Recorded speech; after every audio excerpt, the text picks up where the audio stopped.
Labvakar vēlreiz. Paldies par jūsu kuplu atnākšanu uz Latvijas Kara muzeju. Šodien šeit, šajā sniegotajā vakarā. Šodien mēs mēģināsim izstāstīt stāstu. Varbūt pat vairākus stāstus. Tie ir stāsti par vienu mūsu vēstures lapas pusi, kas šeit, Latvijā, varbūt nemaz mums tik labi zināma nav. Šis stāsts aizsākās 1945. gada sākumā Polijas un Vācijas pierobežu zemē, kas toreiz saucās Pomerānija, to, ko mēs šodien pazīstam kā Polijas vēsturisko teritoriju Pomoržģi. Un šajā laikā šī zeme kļuva par asiņainu cīņu lauku, ļoti asiņainu cīņu lauku. Un šajās cīņās piedalījās arī latviešu karavīri. Šodien daudzi varbūt tās jautātu. 1945. gads, Polija, Vācija, Pomerānija. Kādā sakarā tur ir latviešu karavīri? Kas tie tādi ir par latviešu karavīriem? Kurās armijās viņi bija? Kurā pusē viņi karoja? Tie ir jautājums, kura pasaulē var atbildēt ļoti maz, un kur nu pasaulē arī pie mums Latvijā par to daudz nezina. Un tieši par šo būs mūsu šodienas stāsts. Šis stāsts sastāvēs no divām daļām. Pirmajā daļā mani kolēģi pastāstīs jums savu redzējumu par to, kā šogad vasarā viņi bija aizbraukuši uz šo te pašu Pomerāniju, Pomoržģi, skatīties un pētīt tos kauju laukus, kur ir izgājuši latviešu karavīri. Un stāstu otrajā daļā pasauli ieraudzīs lūk šī te grāmata Ceļš uz Kautuvi. Latviešu 15. SS divīzijas kaujas ceļš Pomerānijā 1945. gada janvārī un martā. Un kopā ar mums ir šīs grāmatas autors, britu raidorganizācijas BBC, žurnālists, kinodokumentālists, publicists, liels Latvijas vēstures entuziasts un liels Latvijas vēstures zinātājs Vincents Hants. Lūk, šeit viņš arī ir.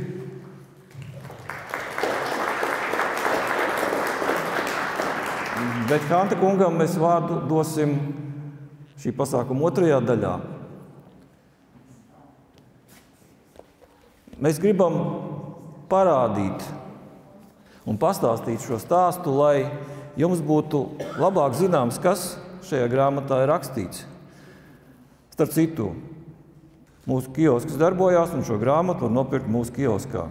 Šobrīd tā ir vienīgā vieta Latvijā, kur var nopirkt šo grāmatu.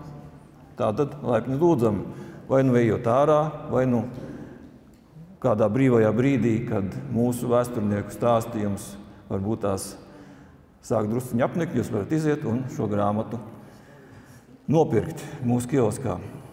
Bet, lai iesāktu šo stāstu, es aicināšu šeit priekšā 3 mūsu kolēģus, 3 mūsu labus muzeja draugus, lai viņi pastāst par to, kā šogad bija braukuši uz šiem kauju laukiem un tātad kas tur ir. Un pēc šiem nelielajiem viņu stāstiņiem mēs uzrīkosim tādu nelielu diskusiju, nelielu apaļo galdu, varbūt bez apaļā galda, kurā parunāsim par redzēto un dzirdēto tur Polijā, Pomerānijā vai Pomoržģē. Latvijas Kara muzejā vēstures pētniecības departamenta vēsturnieks Jānis Tomaševskis. Es aicinu tevi kā pirmo sākt šo te lietu. Bet, protams, mēs gribētu arī kaut kad tikt mājās, un tāpēc varbūt tās, ka īpaši aizrauties, jā, es zinu, ka, Jāni, ka tu esi azartisks stāstītājs un daudz ko var stāstīt, bet varbūt, ka mēs esam novienojušies par tām 10 minūtēm. Paldies, Jurim. ļoti liels prieks jūs šeit visus redzēt tik kuplā skaitā. Jā, mans uzdevums šodien ir jūs iepazīstināt ar tādu kopējo bildi par to, kāpēc mēs uz Pomerāniju braucām, kāda bija šī ideja, ko mēs tur gribējām noskaidrot, un iespēju robežās arī, ko mēs tur noskaidrojām. Parādīšu dažas bildes un iedošu mazu vēsturisko kontekstu, kāpēc tas ir svarīgi. Un, protams, šo svarīgumu pierāda arī, protams, šīs dienas grāmata, kuru Vincents Hans ir sarakstījis.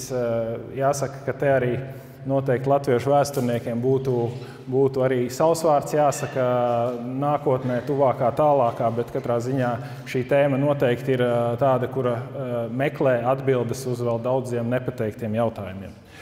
Jā, Pomerānija, kā jau Juris minēja, tad šeit varam redzēt tātad mūsdienu tādu, var teikt, bijušā Pomerānijas reģiona karti, kur daļa ietilpst Vācijā, daļa ietilpst mūsdienu Polijā.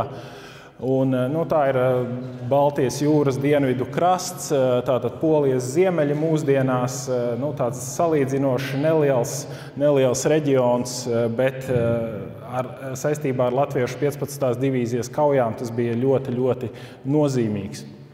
Tātad par 15. divīziju garo vēsturi diemžēl nevaru pastāstīt, bet tātad Latviešu leģiona 15. divīzija, viena no tādām divām divīzijām, kas ir izveidota kara laikā līdz 44. gada vasarai karo Krievijā, jūlijā atkāpjas uz Latvijas teritoriju un šajās kaujās ir ļoti smagi cietusi, līdz ar to tiek pārcelt uz Vāciju ar mērķi tur to pārformēt, papildināt un apmācīt, lai tā būtu gatava kaujām 45. gada pavasarī, tad, kad vācu militārie stratēģi paredzēja sarkanās armijas pavasara ofensīvas sākumu. Viņi gan rupji kļūdījās, jo ofensīva sākās jau tūlīt pēc jaunā gada, 45. gada janvārī.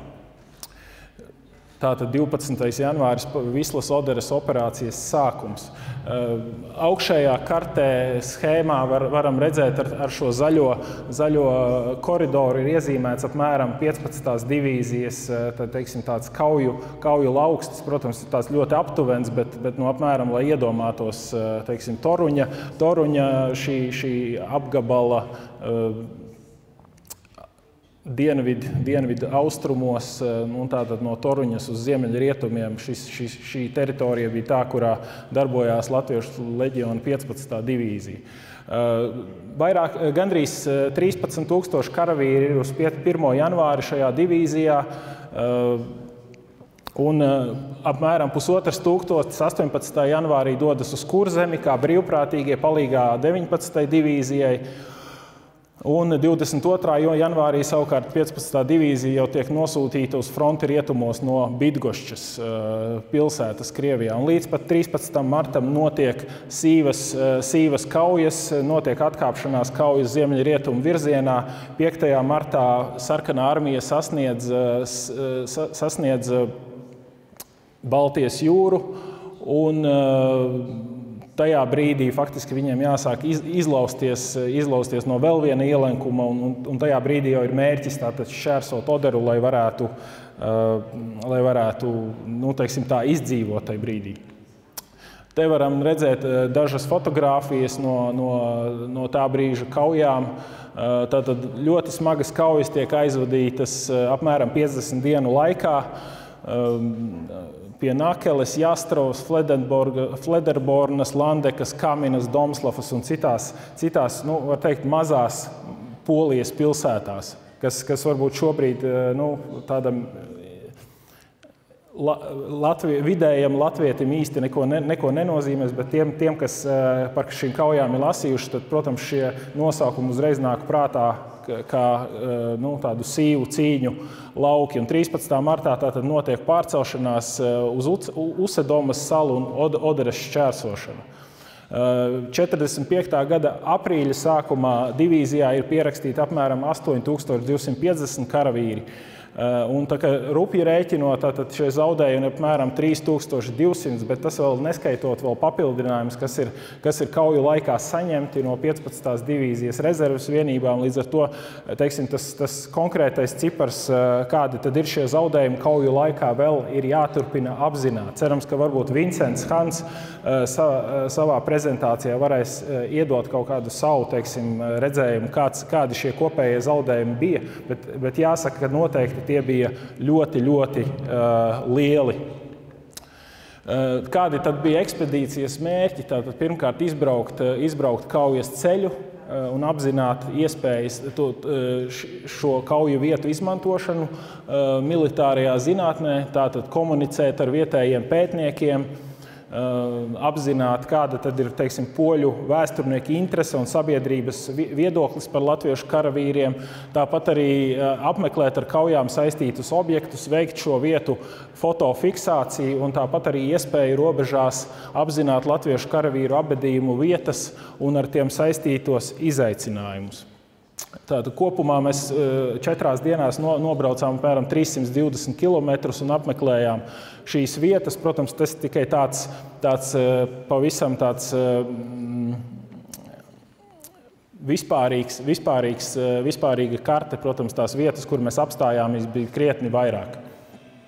Tātad te ir fotogrāfija no tikšanās ar polijas vēsturnieku Lukašu Nadoļski, Bydgošķas, tātad Polijas sauszemes spēku muzejā Bydgošķā. Viņš ir redzams tātad tieši pa vidu. Un Lukašs Nadoļskis pats ir pētījis 15. divīzijas, es atvainojos, Bydgošķas kaujas Bydgošķas apkārtnē, un tai skaitā arī 15. divīzijas darbību, un viņš ir atzinis, ka 15. divīzija bija viena no kaujas spējīgākajām divīzijām reģionā. Tāpat arī vēl vairākus, teiksim, tādus mazāk zināmus vai faktus, piemēram, par 15. divīzijas komandiera Herberta von Obvurcera krišanu gūstā Broniševas ciema apkārtnē. Tad oficiāli viņš ir pazudis bez vēsts, bet teiksim, tā arī vēlāk Krievijas digitalizētajos arhīvos tika atrasti dokumenti, kas pierāda, ka viņš tiešām tur ir saņemts gūstā kopā ar savu adjutantu. Jā, ir iznācis arī 15. divīzijas dokumentu krājums poļu valodā.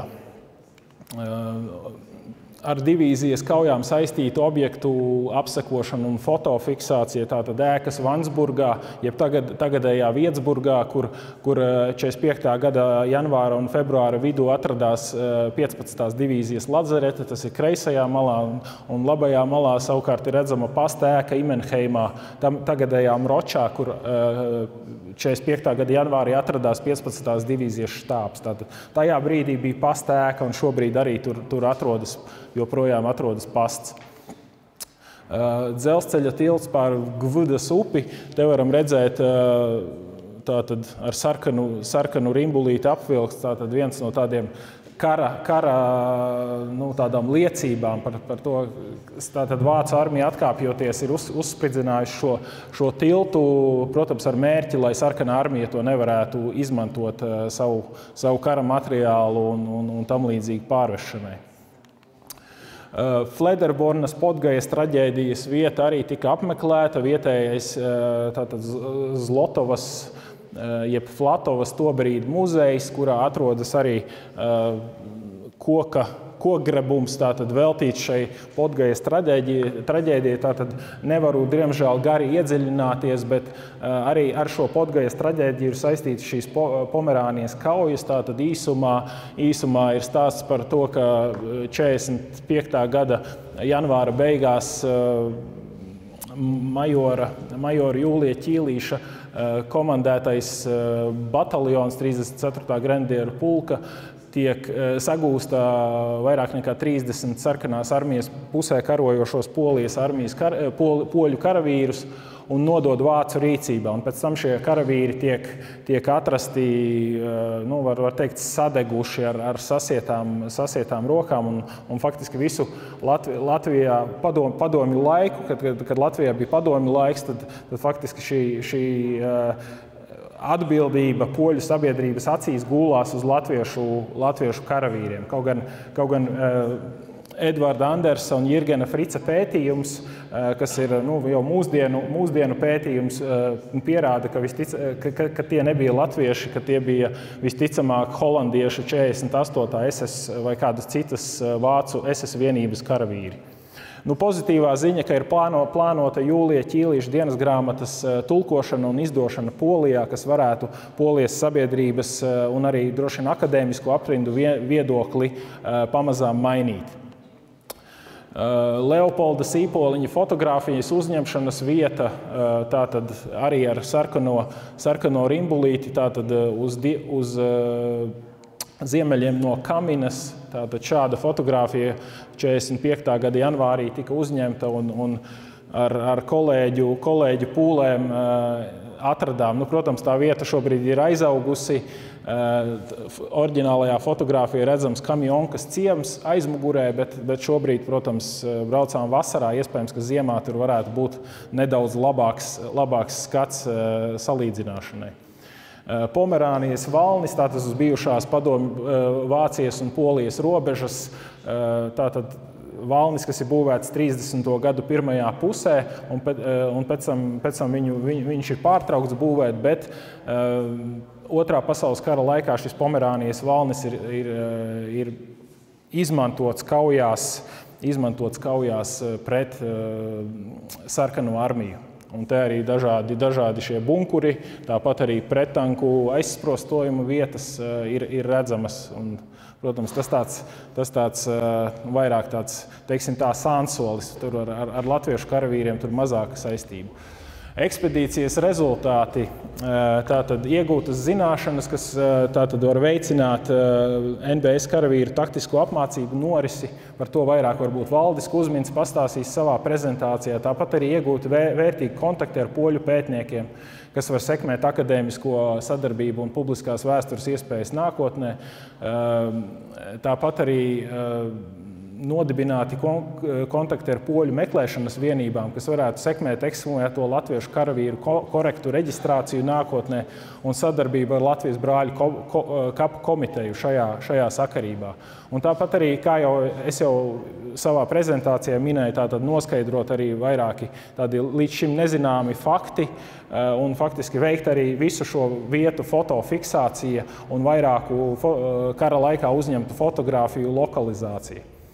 Tā kā, ja jums rodas, teiksim, jautājumi vai kaut kādi precizējumi, varbūt diskusijas sadaļā varam tam pieskarties, bet šobrīd es saku jums paldies par uzmanību un došu vārdu nākamajam runātājam. Paldies!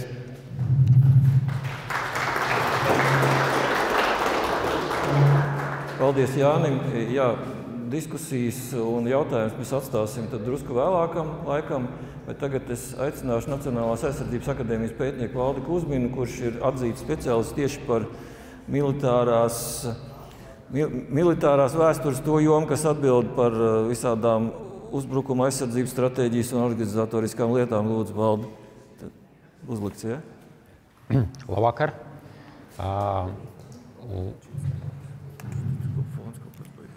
Labvakar.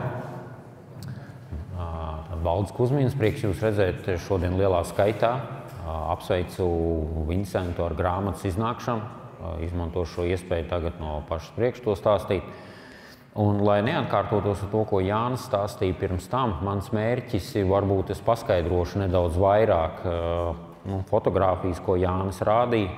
Protams, viņas ir interesantas, bet es gribētu varbūt drusciņi iezīmēt no tāda pētnieciskā viedokļa, no zinātnes viedokļa, kādēļ šī fotofiksācija ir nepieciešama, kā fotofiksācija var palīdzēt dažādu neskaidro vēstures jautājumu noskaidrošanā un kā to var izmantot ne tikai mēs, bet arī nākotnes pētnieki. Un šajā gadījumā es gribētu izmantot vienu no piemēriem, vienu no kaujas vietām, ko mēs apskatījām. Kā jūs redzat šeit, tas ir ciemats tā, kā viņš saucās mūsdienās, Hvalimī. Polijas maziņš ciematiņš. Apakšā jūs redzat nosaukumu, kā tas saucās 1945. gada februārī Vallakzē. Ciemats, un ja mēs skatāmies uz Vincenta grāmatas nosaukumu, ceļš uz kautuvi, tad es domāju, ka tieši šis ciemats visprecīzāk raksturo šo vārdu spēli. Tieši šī ciemata pievārtē 1945. gada 3. februārī bija izšķīrās vairāk tūkstošu latviešu karavīru liktenis, vairāk 100 ievainoto latviešu karavīru liktenis. Un tas, kā šī kauja 3. februārī norisinājās, ir zināms gan pēc padomju dokumentiem. Šeit ir redzams kreisajā pusē, kurus mēs, šos dokumentus, protams, mēs kopā ar Jāni strādājām, pirms mēs devāmies uz Pomerāniju no Krievijas Federācijas digitalizētajiem avotiem. Jā, tika atrasti kaujas ziņojumi. Šajā gadījumā tas, ko jūs redzat labajā pusē, ir 35. gvardes kavalērijas pulka komandieru ziņojums par ieņemtajām pozīcijām 2. februāra vakarā. Un labajā pusē ir šī paša pulka komandieru ziņojums par kauju gaitu, kurā viņš apraksta, kas notika 3. februārī. Un, ja mēs skatāmies uz šo tādu mazo schematismu, šeit redzam šis pats Valakzai ciemats, var rasties jautājums, kā šeit viss ir uzzīmēts. Mums ir ciemats, mums ir karte, mums ir mežs, pa mežu kustās pretinieks no sarkanās armijas skatu punktu, no mūsu skatu punktu, tie latviešu zēni, kas iet pa šo ceļu. Un it kā viss varētu būt skaidrs, šī pati kauja ir redzama arī attēlota 15. divīzijas kaujas dienas grāmatā, kuras oriģināli ir atrodami Latvijas Nacionālajā arhīvā, Latvijas valsts vēstures arhīvā. Šajā gadījumā jūs redzat šo pašu ciematu, un ja uzmanīgi ieskatās, tur ir arī apzīmēts, kā šī kauja norisinājās. Un, kas ir interesanti, šeit schēmā ir attēloti 2 tanki, kas ir bijuši par lielu apgrūtinājumu, vismaz ņemot vērā atmiņas. Un labajā pusē redzams 189. gvardes tanku pulka ziņojums tieši par 2 tankiem meža stūrī, kuri, kā sarkanarmieši apgalvoja, iznīcināja 200 latviešu karavīrus, 150 mašīnas, un tas kopējais skaits šeit kopsumā viss ir šādā veidā sarakstīts. Šis ir tāds parastais veids, kā vēsturnieki pēta militāros notikumus. Mēs izlasām vienas puses dokumentus, mēs izlasām otras puses dokumentus, un tad mēs mēģinām izdarīt secinājumus. Un, kā jau Jānis minēja, protams, mēs šeit varam runāt par tādiem taktiskiem jautājumiem, tīri militārās apmācības jautājumiem, bet es šeit gribētu uzsvērt galveno, ko Jānis jau minēja. Pēc tās informācijas, kas ir mūsu rīcībā, Pomerānijā gāja bojā vai bezvēsts pazuda vai kaut kur savus ceļus noklīda, vismaz 3200 latviešu karavīri. Mūsu pavalsnieki, varbūt kādam radinieki. Un, protams, ja mēs skatāmies uz 2. pasaules kara vēsturi un 15. divīzijas dalību tur, tad ieroču SS vienības karoja Vācijas bruņoto spēku sastāvā. Mēs varam runāt, vai viņas karoja par Adolfu Hitleru, vai viņas karoja par brīvu Latviju. Tas vienmēr būs diskusija objekts. Bet, manuprāt, jautājums, kas ir ļoti svarīgs šajā kontekstā, kāpēc gāja bojā tieši šāds cilvēku skaits? Vai varēja būt savādāk? Kurš pieņēma tos lēmumus, ka pie viena ciemata gāja bojā tik daudz, pie otra ciemata bojā gāja tik daudz? Kādi varēja būt alternatīvi risinājumi, kas neietekmētu 2. pasaules kara iznākumu? Iznākums jau bija skaidrs un acīm redzams. Es domāju, arī lielai daļai karavīri, kas piedalījās šajā kaujas laukā abās pusēs. Bet kas būtu jāizdara, lai no tiem 3200 iespējams izdzīvotu un iespējams atgrieztos mājās jau pēc Latvijas neatkarības atgūšanas, varbūt 50 karavīru vairāk, varbūt 100, varbūt 200, bet varbūt 1000. Varbūt tas bija kāds vācu ģenerālis, bet varbūt tas bija kāds latviešu virsnieks, kurš pieņēma to lēmumu, kā rezultātā mums tie zaudējumi ir tik lieli, cik viņi lieli ir. Un, manuprāt, ir ļoti svarīgi, ja es rādīju par šiem dokumentiem, kas ir rakstīti īsā brīdī, kādā kaujas pārtraukumā, kad ļoti bieži viņi nedod šīs situācijas pilnu raksturojumu un arī atmiņas, kurus mēs varam lasīt, vai arī intervijas runāt ar šiem karavīriem, mazi vairs, kas no viņiem ir dzīvi palikuši, bet, piemēram, arī 30 gadus atpakaļ. Man vēl strādājot kara muzejā, bija tas gods runāt ar vairākiem leģionāriem, kas bija pārdzīvojuši šo asiņaino ceļu. Un šis viņa stāsts, tāds Vallakzē ciemats tur parādījās un pazuda, un vairāk viņi nekur nevarēja redzēt. Un tas, ko mēs darījām, tas, protams, nebija tāds izteikti, varbūt no ģeogrāfijas viedokļa izcili precīzi, bet mēs braucām, teiksim, telefonā tiek ielikts punkts, šajā gadījumā tas ir ciemata pats centrs. Šeit mēs redzam mājas, kādas viņas izskatās. Un jau no šīs mājas skatu punkta mēs jau varam iegūt papildus informāciju, kas neparādās tikai no dokumentiem. Mēs redzam, ka šī centrālās ēkas jumts ir labi pārdzīvojis. Mēs neredzam ēkas centrālajā punktā artilērijas šāviņu pēdas. Un mēs varam redzēt, ka šī ēka ir pārdzīvojusi. Tas mums dod papildus informāciju, lai izprastu, kāda bija kaujas gaita. Un nākamais punkts, kas bija redzams, jau ir ciemata austrumu pievārtē. Pie pēdējās mājas mēs redzam ceļu un mēs redzam to skatu, kādu redzēja 35. gvardas kavalērijas pulka 3. eskadrona karavīri 1945. gada 3. februāra agrā pēcpusdienā. Mēs redzam lauku malu, mēs redzam ceļu, uz kuri balta fūre atrodas apmēram 1,5 kilometru attālumā. Aiz muguras, kur tiek fotografēts, atrodas lauksaimniecībā izmantojamas ēkas, mūra ēkas un vieta, ko varētu saukt par ložmetējnieku sapni. Novietot smagie ieroči šajā pozīcijā rada to, ko mēs varētu saukt par ceļu uz kautuvi. Un šis arī bija ceļš uz kautuvi, uz kuru gāja bojā diezgan daudz latviešu karavīri. Un, lai šie latviešu karavīri varētu pa šo ceļu turpināt virzīties, un šeit ir arī ļoti svarīgas detaļas, kuras varbūt galīgi tajās visās iekšā neiešu. Šeit mēs varam runāt, mēs zinām no Januma, pulkveža Januma atmiņām, mēs zinām no majora Ķīlīša atmiņām, ka karavīri atkāpās arī cauri mežam ar kājām, apejot apkārt šo ciematu. Bet tie karavīri, kas bija ievainoti, mēs zinām, ka tādi bija vairāki simti, atradās šajos vagonos, un viņus vajadzēja izvest. Viņus nevar iziet cauri mežu, un, lai to varētu darīt, bija nepieciešams atbrīvot šo ceļu. Un, lai to varētu izdarīt, kādam vajadzēja šajā kalnā kāpt pretī, kāpt triecienā pāri kalnam, lai latviešu karavīri atgrieztos, izlaustos no ielēkuma, un lielākā daļa no viņiem atgrieztos mājās. Atkārtošu vēlreiz, tas nav stāsts par Adolfu Hitleru un uzvaru Otrajā pasaules karā. Tas ir vienkārši par tiem karavīriem, kuriem nebija iespējas pašiem pa mežu iziet cauri. Un, ja mēs skatāmies uz to, kādēļ ciemats ir saglabājies un kā šīs bultas kartā ir iezīmētas, mēs redzam vairākas gravas, kas virzās. Tas ir ceļš, kas iet, ceļš paliek šeit, ceļš ir augšā uz turieni. Un skats, uz kuru mēs stāvam, tas dod papildus informāciju un priekšstatu par to cilvēku lēmumiem abās karojošajās pusēs, kas izšķīra konkrēti šīs kaujas iznākumu. Un mēs redzam, ka tanki, kur atradās šī meža pievārtē, otrā pusē no šejienes viņi nav redzami. Mēs redzam, kādēļ viņi sašāva kaut ko, bet nebija spējīgi pilnībā visu iznīcināt, jo viņi atrodas ieplakā.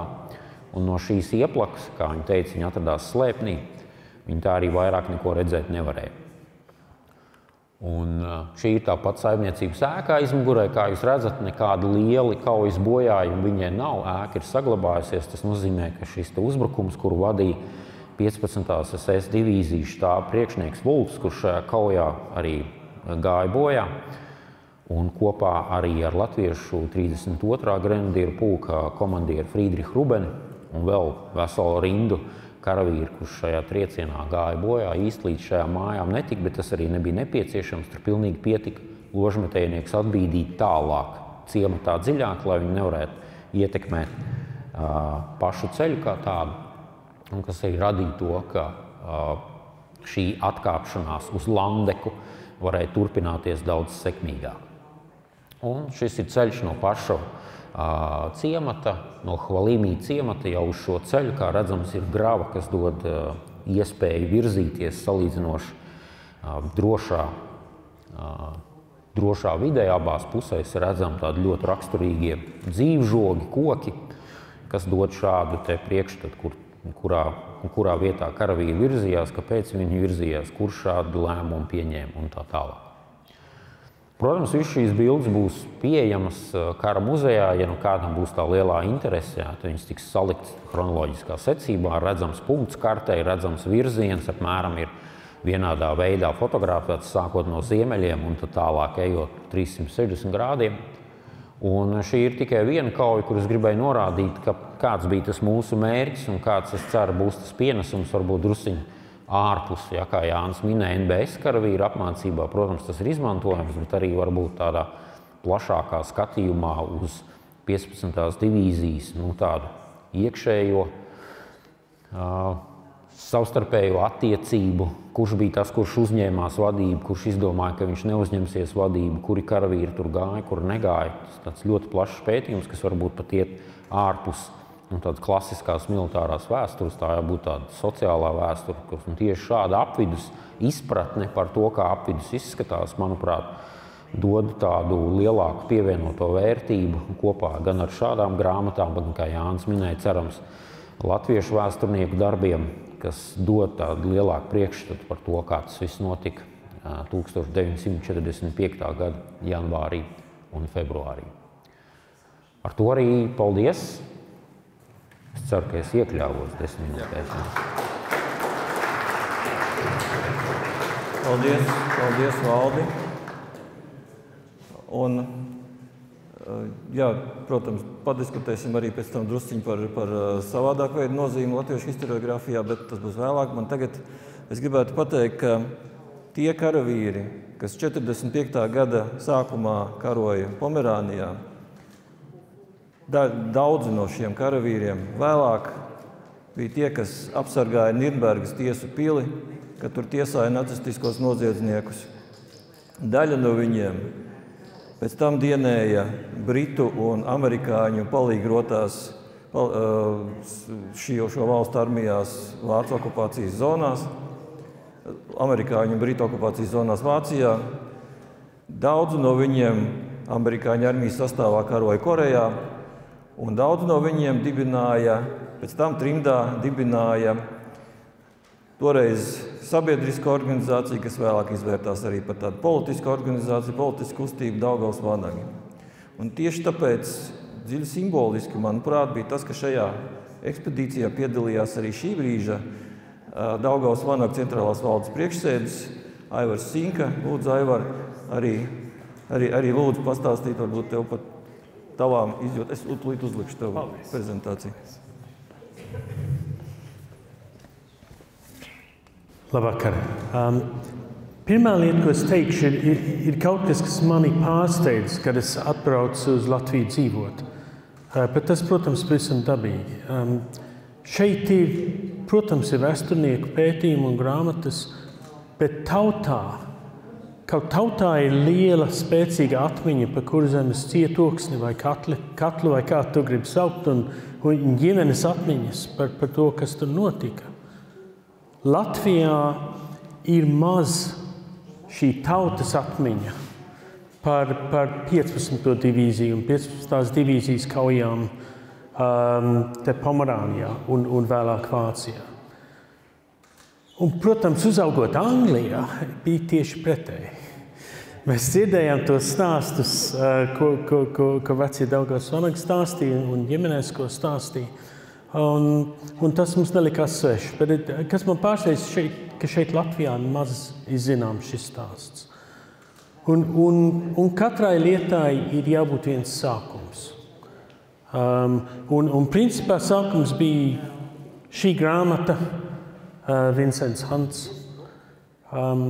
Bez Vincenta nebūtu varbūt šis ceļojums pa Poliju. Bez Vincenta varbūt nebūtu tagad viena grupa entuziastu, arheologu un pētnieku Polijā, kas ir izrādījuši to lielu interesi pētīt arī 15. divīzijas kauju gaitas, un kas mums rāda cerība. Arī varbūt šos karavīrus dabūt atpakaļ. Man būtu arī jāsaka, kāpēc man ir interese par kapiem un par šiem karavīriem ir tas, ka man ir otrs amats. Esmu valdes priekšsēdis Latviešu karavīru piemiņas biedrībā Lestene.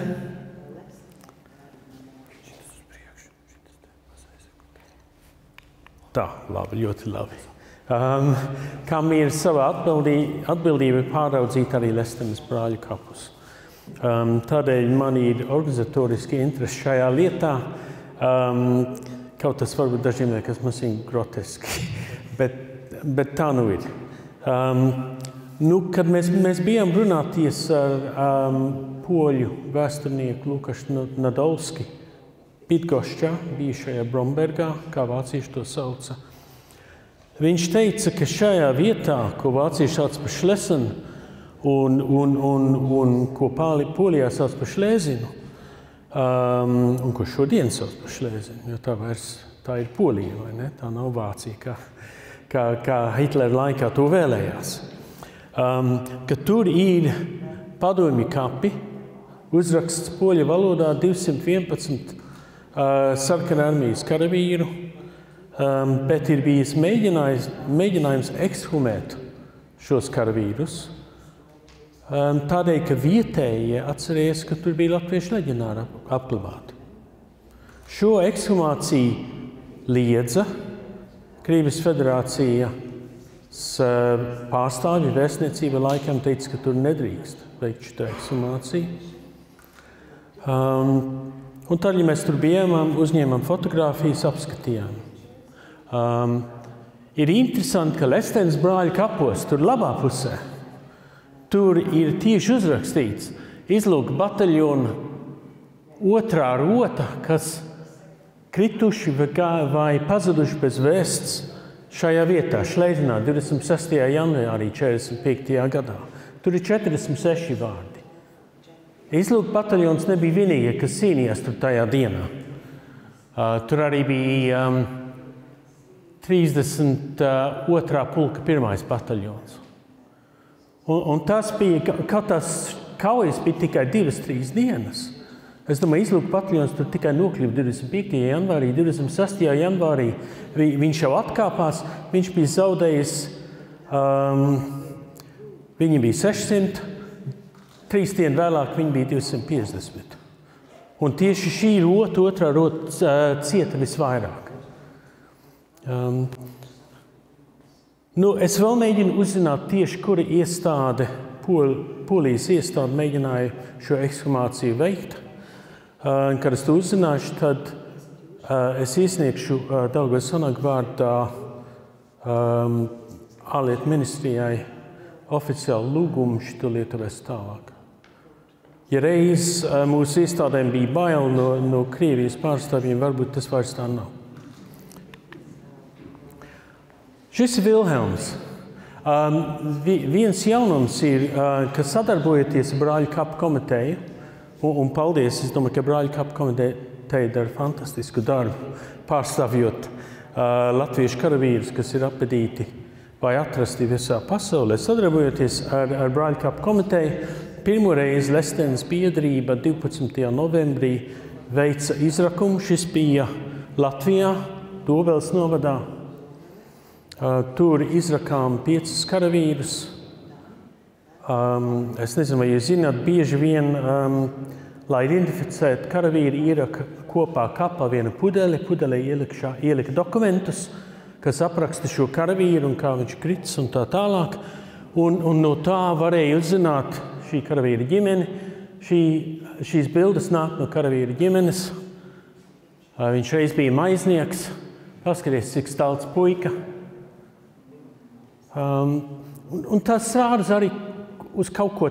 Tas nav tikai statistika. Tas nav varbūt, ka runa par Napoleonu karu. Ja? Tas ir īsts, tas ir tagad. Tas tomēr ir runa varbūt pat vēl par dzīviem brāļiem un māsām, bet noteiktiem bērniem, kas grib zināt, kas notika ar šo radnieku. Tādēļ tas ir ļoti svarīgi, šis darbs turpinās, un arī, kad tas notiek cik vien ātri iespējams. Jo, protams, šī karavīra paudze ir jau 90. gados, un arī pat viņa bērni vairs nav tik jauni, bet tas ir svarīgi, tas ir ārkārtīgi svarīgi. Tas iet uz mūsu valsts esenci. Kādus solījumus mēs dodam saviem karavīriem nākotnē? Ja, ka mēs vedīsim viņus atpakaļ pie savējiem, ka viņu stāstus pierakstīs.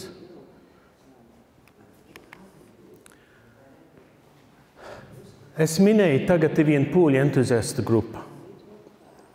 Viņi sāk apzīmēt, kur ir atrasti karavīri. Ja? Mana ziņas no Brāļu kapu komitejas ir, ka vismaz 500 latviešu karavīri ir aprakti 6 vācu kapos. Bet tas skaits jau ir pirms 9 gadiem. Diemžēl Vācu iestādes nav atsaucīgas. Un ar katru dienu, ar katru gadu, kas paiet, tad tas mazina iespējas mums šos karavīrus identificēt un viņu stāstīt. Tikai daži piemēri. Parādīja fotografiju Vīcporka vai Fansburgu. Jā, tā bija pirmā kaujas lazarete. Tas ir, kur operēja arī Vili Hāzneri, tie, kas pazīst Vili Hāzneru. Tur tā Kazimira Ruča nostāstā, prelāta Kazimira Ručas nostāstā par šito kaujas lazareti, tur ne tikai gaiteņi tecēja ar asinīm, bet bija viena asiņošu leģionāra rinda, kas izvirzās no tās skolas, bijušās skolas ārā par pilsētas ielām līdz pat frontei. Ja? Un kad pēc 2 dienām tikai atstāja šito skolu, tad viņi atstāja morgu pilnu ar karavīru pīšiem. Un mēs nezinām, kur tie karavīri ir apbedīti, bet tur ir ļoti liela teritorija, varbūt pat turpat. Par nāves ceļu vai ceļu uz kautuvi, vai kā mēs to saucam, Vincents stāstīs. Bet saprotiet, kas tur notika? 2 gadus vēlāk tikai atnāca cilvēki apdzīvot šīs vietas. 2 gadus vēlāk, un visu vācu un latviešu karavīru mirstīgās atliekas tur vēl bija. Tos vietēji apraka, bet, kā stāstīja vietējais vēsturnieks, lielākoties vienkārši iemet tur upē.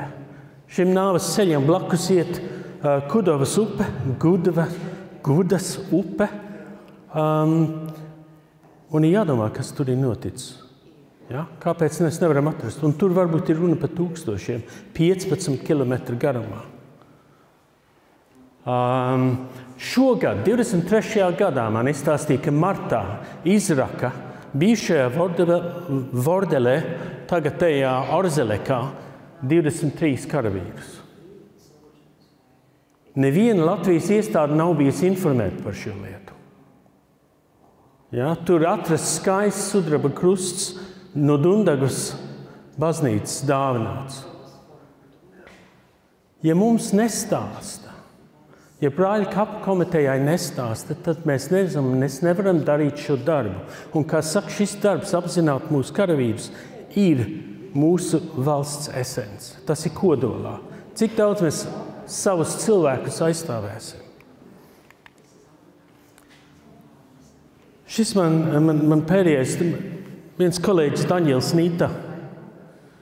Viņš ir daļa no vienas komandas, kas strādā Hoinice. Hoinice bija ļoti daudziem latviešiem pazīstams. To vācieši sauc par Könicu. Un tur daži leģionāri tur bija bāzēti. Gandrīz visi, kas gāja uz to fronti karot, izgāja Könicai cauri. Bet 5 gadus pirms latvieši tur bija, tur arī notika liels slaktiņš. Tur starp 20 un 30 tūkstoši poļus nošāva nacisti. Ja, inteliģenci, viņu pretinieks un tā tālāk. Un tagad, pār par 80 gadus vēlāk, tur viena internacionāla komanda strādā, lai atrastu šīs atliekas, dokumentēt, kas tur ir. Tur ir vismaz 2 spāņu pētnieki strādā tajā komandā. Kopā tiem poļiem. Un mans kolēģis Daņēls Nīta ir daļa no šitās komandas. Un viņš man atrakstīja šitos vārdus. Viņš teica, šo notikumu drūmā, sarežģītā un bieži vien traģiskā pagātnē. Šī pagātne met ēnu uz vēstures un arheoloģijas pētniecības horizontiem. Man par prieku poļu vēsturnieki aizvien vairāk pievēršas šīs tēmas izpētēji. Mūsu kontakti, respektīvi starp mūsu grupu un to Polijas grupu, dod man cerību, ka ar laiku vēstures un arheoloģijas jomā tiks atvērts Polijas un Latvijas tilts. Un es ļoti ceru, ka sākot ar šo grāmatu, sākot ar šo ceļojumu, sākot ar šitiem pētījumiem, būs uzbūvēts šis Polijas un Latvijas tilts. Un viņš saka, ka viņš ir vienmēr pieturējies pie uzskata, ka katram karavīram ir jāatgriežas mājās. Un tieši tāpat Polijā ir daudzas ģimenes līdz pat šai dienai, kas nezina savu kara liesmās bojā gājušo tuvinieku likteni. Paldies!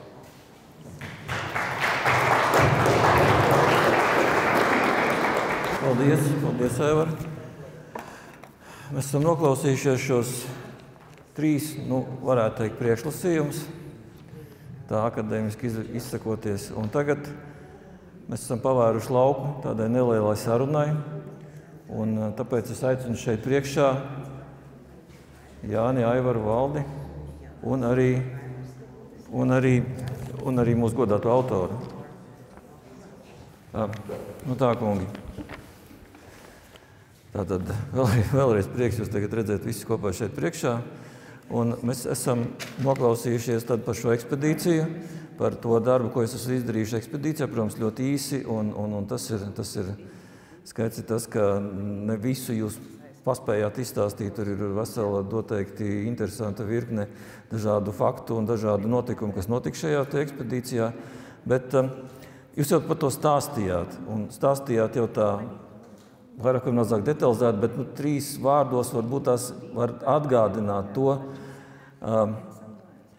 ko šāda veida ekspedīcija dod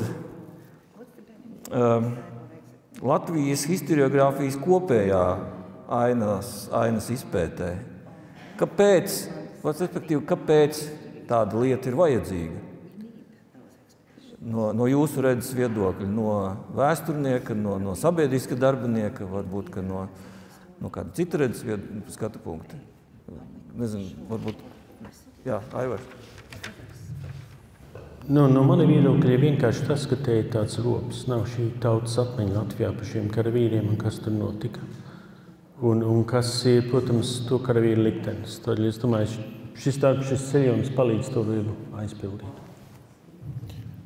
Jā, piebilstot tam, ko Aivars teica, es teiktu, ka tās noteikti nav kaut kādas, teiksim, grandiozas lietas, ko mēs tādā ekspedīcijā varam atklāt. Tās ir drīzāk tādas detaļas vai nianses, kas iespējams mums ļauj saprast lietas, kuras iepriekš varbūt nav saprastas. Valdis droši vien papildinās par tīri no militārās vēstures vai militārās zinātnes viedokļa, bet es domāju, ka tas tāds kopums, te varbūt nav varbūt tik svarīgi tādā ekspedīcijā uzreiz gūt kaut kādus tādus taustāmus rezultātus, izņemot varbūt fotogrāfijas, bet es domāju, piemēram, tā pati sadarbība un tikšanās ar Polijas vēsturniekiem, pētniekiem, tie, kas, piemēram, ir meklēšanas vienībās, tas vienkārši rosina citus procesus, kuri iespējams mums vēlāk ļaus pateikt kaut ko vairāk, piemēram, arī par tiem pašiem kritušajiem, kas, es domāju, ka padomju laikos īsti nebija iespējama tāda sadarbība.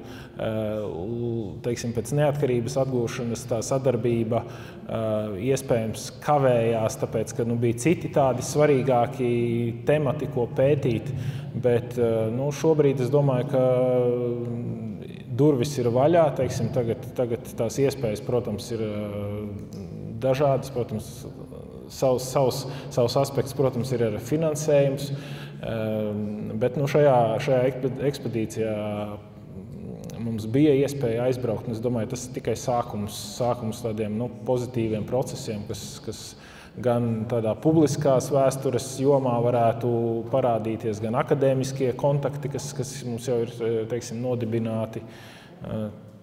Tā kā jā, vēlreiz uzsveru, tas tikai sākums. Jā, paldies kolēģiem. Es negribētu vēlreiz atkārtoties, bet ko es gribētu pieminēt, ka militārā vēsture, diemžēl, nav tikai vēsture mūsdienās. Mēs, diemžēl, redzam notikumus, kas notiek Ukrainā, un tā ir realitāte. Un ļoti bieži lietas, izjūtas, par kurām mēs lasījām no Otrā pasaules kara karavīru atmiņām, par to, kā karavīri iet bojā kaujas laukā, to mēs tagad redzam ikdienā Eiropā.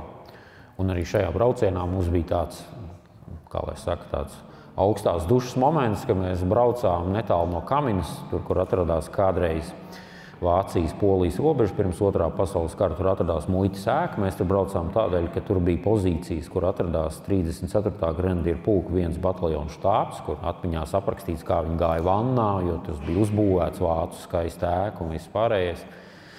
Un aizbraucot uz turieni, iznāca ārā cilvēki, mēs sākām runāt un izrādās tas pilnīgā meža vidū, ka tā ir ēka, kur dzīvo ukraiņu bēgļi. Un notikumi, kas notiek šodien Ukrainā, ir arī tas ir tāds kā atgādinājums tam, ka mēs pirms 2 gadiem man likās, ka militārā vēsture ir tikai priekš frīkiem. Bet tad nāca nākamie notikumi, mēs diemžēl redzam, ka nē, tā ir realitāte un kaujas lauka, ko mēs redzam YouTube'ā šodien. YouTube'ā mums to neļauj skatīties, tā pareizāk, ko mēs redzam Telegramā, teiksim tā. Ir tas, kā tas izskatījās 45. gada janvārī, februārī, un tā izpratne par to, kas notika toreiz, diemžēl pārāk cieši sasaucās ar to, ko mēs redzam šodien. Nu, tā tad var teikt, ka šīs vēstures izpēti tāds neliela daļiņa no tā kopējās vēstures mozaīkas, kas ir. Bet ir skaidrs tas, ka leģions un leģiona vēsture bez šaubām ir ļoti nozīmīga mūsu militāra politiskās vēstures lapspuse. Un kā jau te tika minēts, kā Sinks kungs, ja nemaldos, teica, ka 15. divīzija bija labāk zināma tur. Tas ir rietumos, trimdā, nekā šeit, Latvijā, kur mēs zinājām vairāk par 19. divīziju, tāpēc, ka vienkārši tā divīzija šeit karoja ilgāku laiku. Bet 15. divīzija, kādas ir vēl šīs iespējas, kur mēs varētu vēl papildus kaut ko par 15. divīziju pētīt bez varbūt tās šādām ekspedīcijām, nu, protams, arī šādās ekspedīcijās, varbūt, jo tas tiešām šeit ir zināms mazāk nekā par citām leģionu vienībām. Tas ir jautājums Valdim drīzāk. Valdim un Jānim droši vien. Viena no būtiski svarīgām lietām, manuprāt, ko es gribētu uzsvērt, un lieta, kas jau ir sākusies, ir, piemēram, viena, ko es jau minēju, ir 15. divīzijas kaujas dienas grāmata, kuras oriģināls atrodas arhīvā, un kuru tagad pētnieki, lai viņi varētu skatīties, tad viņiem tiek dots kā fotokopijas. Un tas, ko es gribētu, skatoties nākotnē, par ko es gribētu ieminēties, ka varbūt ir pienācis laiks, ka varbūt mēs tomēr varētu mēģināt kaut kādā veidā digitalizēt šos dokumentus, lai viņi būtu pieejami. Jo tagad, lai cik tas arī neizklausītos, varbūt bēdīgi, bet digitalizācijas jomā vis tālāk ir tikusi Krievijas federācija ar dokumentiem, kas ir pieejami katram no sava darba galda. Gigabaiti. Vācija mēģina to darīt arī par tieši Pomerānijas kaujām, tas ir redzams. Savukārt mūsu dokumentu pieejamība, šī paša 15. divīzijas kaujas dienas grāmatas pieejamība vēl aizvien ir tik tāds, kad es aizbraucu, un tagad mums ir noticis, starp citu, vai jau vairākus gadus tas, ko var katrs fotografēt ar savu telefonu bez zipspuldes, kas jau ir tāds milzīgs pavērsiens. Bet nākamais solis būtu, protams, tas, ka kartes, kuras ir pieejamas oriģinālā, detalizēta dokumenta un vispārējais. Es nedomāju, ka tam vajadzētu būt kādam lielam apgrūtinājumam. Skaidrs, ka tas ir finansiāls izaicinājums un 150 dažādas svarīgākas lietas, kas mums jāizdara. Tas ir skaidrs, bet ja ir jautājums, ko varētu darīt un kāds būtu nākamais solis, tad tas, manuprāt, būtu tas solis, pieejamība, labā kvalitāte jebkuram pieejami šiem avotiem, kas tika pirkti par valsts budžeta līdzekļiem.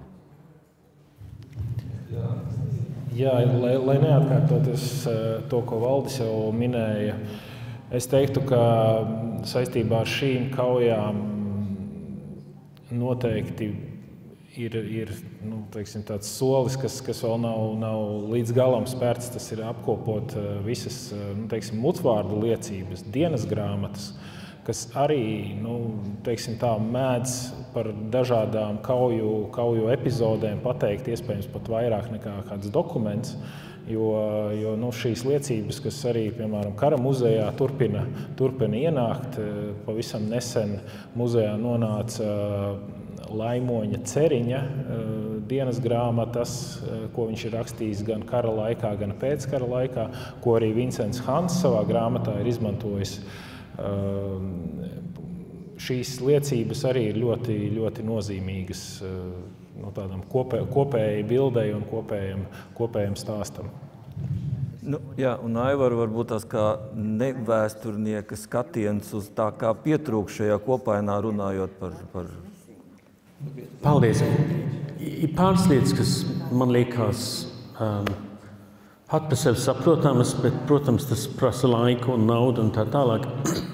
Ne tikai vajag pārtulkot 15. divīzijas dienas grāmatu, kas ir mums pieejama šeit arhīvos, bet vajag digitalizēt. Bet svarīgāk par to Amerikā Stanfordas universitātē ir Latviešu leģiona arhīvs. Galvenokārt 15. divīzijas arhīvs, tur ir liecības, tur ir kartes, tur ir raksti.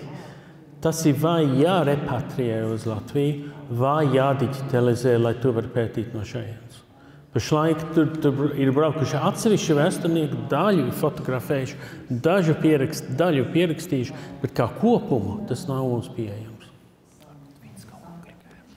Jā, tas ir stāsts laikam par tiem resursiem, kā saka. Un tagad es gribētu Hāna kungam arī pateikt, Hāna kungam paprasīt tādu lietu. Jūsu grāmata, tā sakot, ir iedvesmojusi šos 3 kungus doties tālajā ceļā uz Pomerāniju, kā mēs izdzirdējām. Viņi tur guvuši vērtīgas atziņas ir, un droši vien, ka arī jūs viņi ir informējuši par šīm atziņām, varbūt privātā kārtā. Sakiet, jūsu pieredze Pomerānijā un tas salīdzinājums ar mūsu šo 3 kungu ceļojuma mērķiem un gala rezultātiem, kādas refleksijas par šo lietu? Yes, certainly. Thank you. The 3 gentlemen here are extremely learned and know a great deal about the situation that faced not only the 15th but also the 19th. I've written a book previously about the 19th and I've received a tremendous amount of help from my colleagues here. I'm on the UK side of this story, and I feel that that's my contribution to what these gentlemen and what historians in the audience, journalists in the audience are doing here. I'm a journalist, not a historian, so I'm bringing you the stories of the men who never came home. To me, through my Latvian friends, I understand what they experienced during their years in the diaspora, and I'm grateful particularly to translator Dina Vitola for her help, not only translating the work, but for helping me to understand what these men and what these families went through.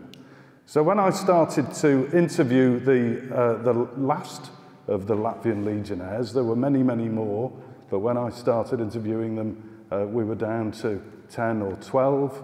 I felt that I needed to go and see these places for myself.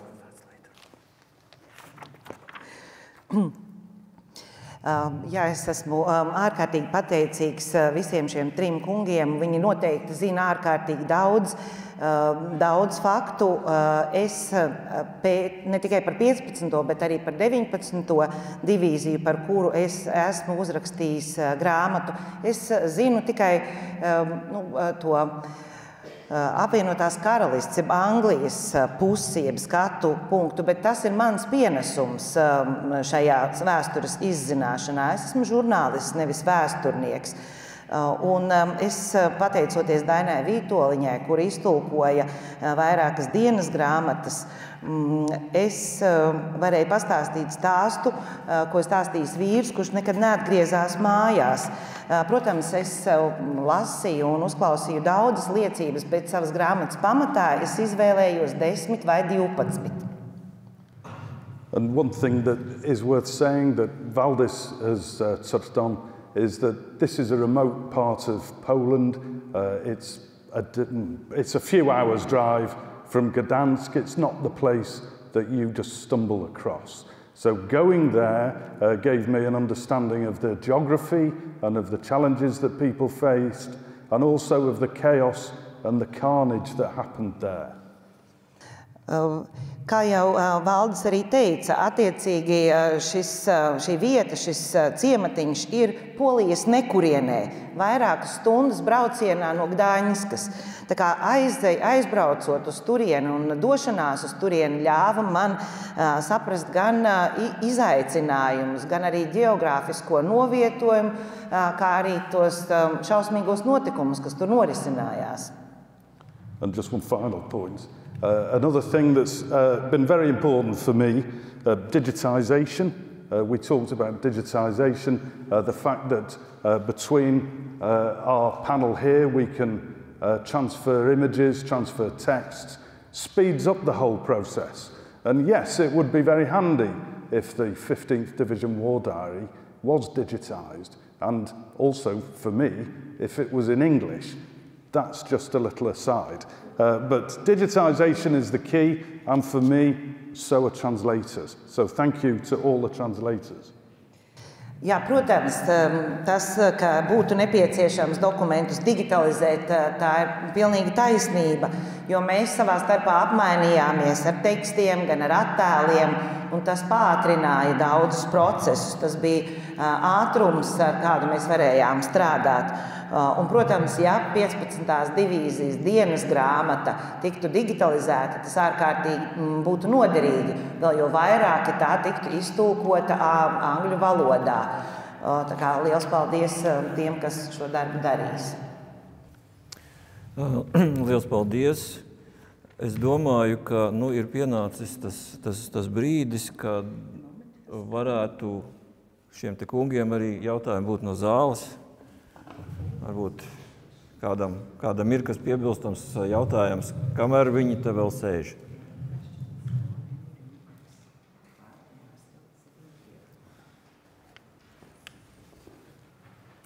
Man būtu jautājums, un tas jautājums attiecās uz tiem latviešu kareiviem, kas gāja bojā.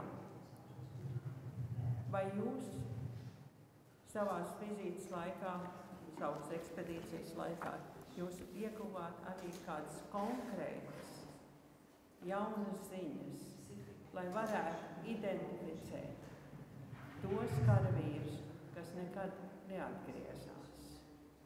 Jo es domāju, tas ir kaut kas, kas rūp ļoti daudzas ģimenes vēl šodien, kur vectēvi, vecvectēvi, radinieki aizgāja uz nekurieni.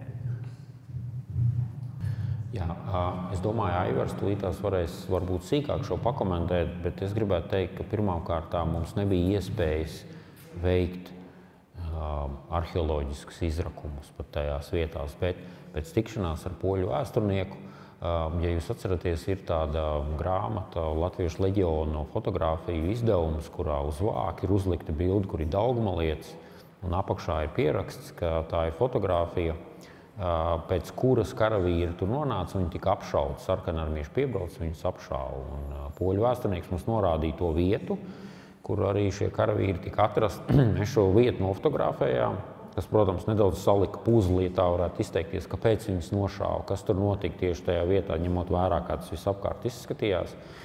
Un tas mums dod tādu vismaz sākuma punktu, ka mēs zinām, šeit bija nošauti zināms cilvēku skaits, viņi pēc tam tika pārbedīti, kur pārbedīti, tas vēl jānoprecizē, kā tas viss notika, bet 3 dienās vismaz mēs guvām tādu priekšstatu, no kura gala varētu sākt šķetināt atsevišķus jautājumus. Protams, ir lietas, kuras nekad netiks atklātas un kuras nekad netiks noskaidrītas, ja, ko varbūt Aivars jau minēja savā stāstā par karavīriem, kas palika uz kaujas laukumu, pēc tam iespējams tika samesti upē. Jā, paldies. Protams, identifikācija ir visgrūtākā lieta. No tiem 500 karavīriem, ko pirms 3 nedēļām atradām, varbūt 2 varēs identificēt. Un tā būs jebkuros rakšanas darbos.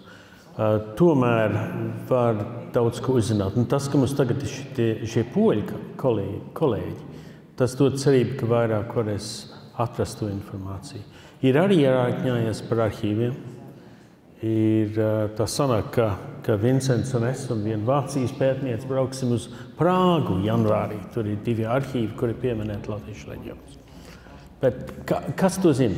Bet vienkārši tas darbs jāturpina un jāuzbūvē atkal tā saiknes starp mums un tiem karavīriem. Es domāju, tas ir svarīgi no valstiskās puses. Jā, paldies. Vēl kādi jautājumi?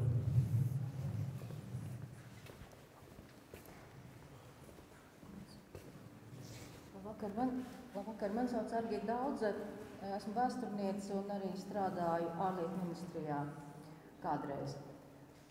Mans jautājums ir par pieminēto finansējumu.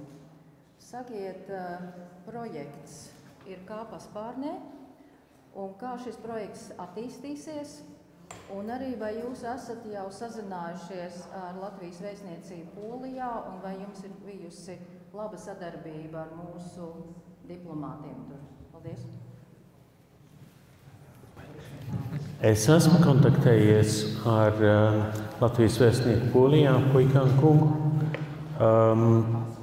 Kā es minēju, kad es runāju, es gaidu vēl dažas sīkumus informāciju par šo konkrēto kapu vietu, un tad es griezīšos ar iesniegumu, formālu iesniegumu par šo lietu. Es ceru uz ļoti labu sadarbību. Es saprotu, ka Latvijas diplomātijā vispār leģionāri ir tāds kutelīgs jautājums, ja mēs varam tā atklāti teikt. Jā, ir Latvijas doktrīna sakarā ar leģionāriem ir pavisam skaidra, ka leģions, tāpat arī līdzīgās padomju vienības, ir citu valstu vienības. Tātad tieši saikne ar šiem vienībām Latvijas valstī nevar būt. Nevar ņemt atbildību par tām vienībām un tā tālāk. Tas ir, es domāju, diplomātiski ir izdevīgi. Bet, kā runā par atsevišķiem karavīriem, tā ir cita lieta. Ja šie karavīri, un galvenokārt viņi bija pusauģi, 2/3 bija pusauģi šajā vienībā, ja viņi bija iesaukti pretlikumīgi citu valstu armijā, tad absolūti Latvijas diplomātiem un valdībai ir atbildība par viņiem iestāties. Viņus rehabilitēt, prasīt kompensāciju un tā tālāk viņus izpētīt, lai viņi stāsti zinām un viņus mirstīgi atliekas dabūt atpakaļ. Bet šis ir tā stāsta sākums, ne beigas. Mēs esam tagad uzzinājuši vairāk nekā mēs zinājām, un tad iesim tālāk ar to. Jā, paldies. Un es domāju, ka mēs esam šo te pirmo daļu, mūsu šī pasākuma pirmo daļu tad arī beiguši. Kungi, paldies liels jums. Proti Vincents Hanta kungs, lūdzu, jūsu grāmata un tad jūsu tad priekšstāstījums par grāmatu, par ideju, par tapšanu. The idea. Thank you. Sure, yeah. Thank you. Do you have a microphone? No, I don't, but I have a loud voice.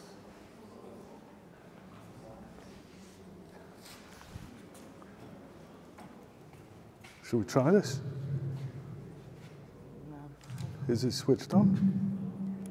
Okay. There we are. Okay, let's try it. Vai man var dzirdēt? Viņš darbojās? Okay, good. Well, thank you very much, everybody. Thank you for coming. Thank you to everybody here who has helped get to this point. Paldies visiem. Oh, sorry.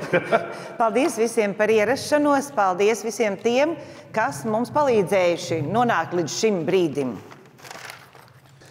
It's a real privilege to be here at the Latvian War Museum, and my thanks go to Joris Siganovs and also to Christina Scrivere, who isn't able to be here but has been instrumental in making this happen. Un man ir liels gods būt šeit, Latvijas Kara muzejā, pateicoties Jurim Ciganov kungam un direktorei Kristīnai Skudrai, kur diemžēl nevar būt šeit.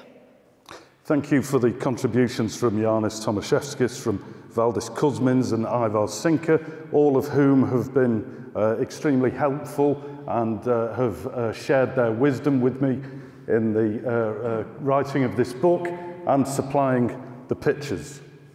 Un liels paldies arī Jānim Tomaševskim, Valdim Kuzminam un Aivaram Sinkam, kuri man ir bijuši lieli palīgi šīs grāmatas tapšanā, kā arī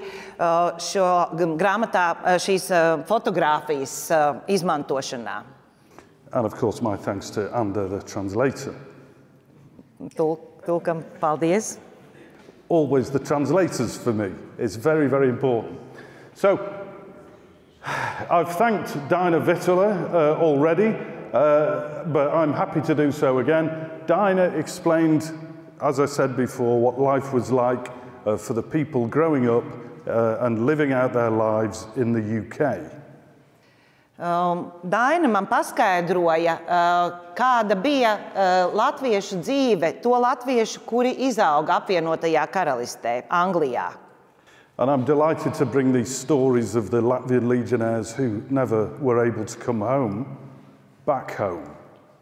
Un arī to, kāda bija latviešu leģionāru pēcteču dzīve, to leģionāru, kuri neatgriezās nekad mājās, vai arī to, kuri atgriezās. These are some of the men I spoke to for the book. You'll know Laimonis Čēriņš here in the centre. I'm delighted to hear from Jānis that his archive is coming home. In the book there is a picture of him in his front room as we were talking. That is the archive. So it is insanely detailed, and so I'm absolutely delighted that you will see the benefit of that. Un šie ir 4 no leģionāriem, kuru stāsti tika izmantoti grāmatā, un es esmu ārkārtīgi priecīgs, ka jūs esat saņēmuši Laimoņa Ceriņa dienas grāmatas, kas manā grāmatā ir arī bilde ar viņu, viņa šo dienas grāmatu, un tas kļūs par arhīva dokumentu. This book originally started out being called The Lost Legion, because these men were lost and never went home. Sākotnējā iecerē par grāmatas virsrakstu bija Zudušais leģions, jo šie cilvēki bija zuduši. Viņi nekad vairs neatgriezās mājās. And since the book has come out, we've lost most of them as well. Un kopš grāmatas iznākšanas mēs vēl daudz ko esam zaudējuši.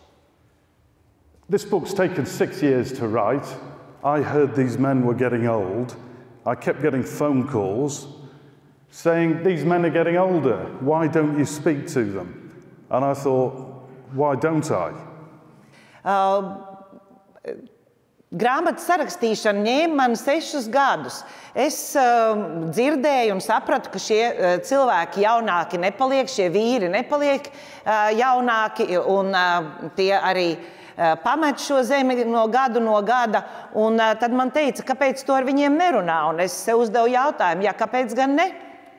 Some people ask me, why am I interested in this? Well, I married a Latvian and I travelled extensively through Latvia, and I heard many stories from Latvians about what they'd experienced both in the 19th Division at the hands of the Cheka, and then there was this mystery about the 15th Division, the men who never came home. Man ir prasīts, kādēļ mani interesē šī tēma. Tādēļ, ka man ir cieši saites ar Latviju. Es esmu bieži ceļojis kā žurnālists cauri vai uz Latviju. Es esmu sarakstījis grāmatu par 90. gadiem par Čeku. Un tāpēc es esmu dzirdējis arī stāstus par 15. divīziju, kas nav pietiekami dokumentēti. So I started with Mr. Chavers and Mr. Čēriņš, and then Mr. Mūziņš, and as I went, people got in touch with me. I found out more. I found out people were living in Nottingham, Cambridgeshire, in places completely off the beaten track, like Kidderminster. It was a map, basically, of the Latvian diaspora in the UK. Es uzklausīju vīrus šādā kārtībā. Sākumā Jāni Čeversu, tad Laimoni Ceriņu, tad Mūsiņu kungu. Tad es nonācu Nottinghamā un citās vietās, uzzinot no viena cilvēka informāciju par otru, tādu kā karti veidojot par to, kur bija izkaisīta latviešu diaspora. So the sources for the book include extracts from the 15th Division War Diary, which I was very grateful to manage to grab a few hours in front of.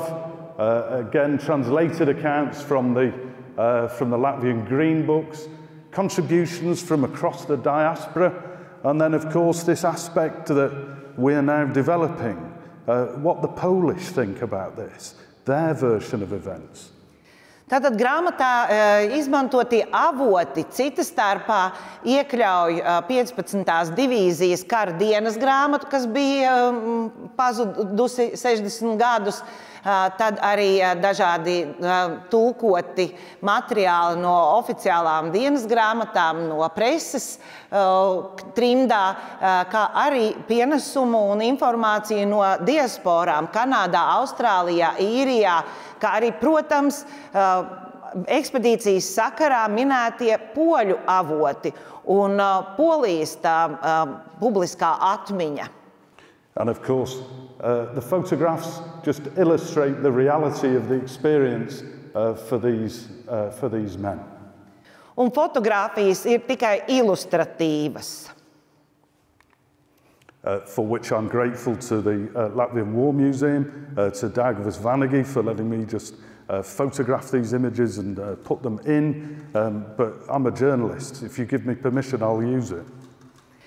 Par fotogrāfijām, protams, es esmu pateicīgs Latvijas kara muzejam un īpaši izstādei par šo periodu, kuras man atļāva izmantot. Es esmu žurnālists, tikko man dod atļauju kaut ko izmantot, es to daru.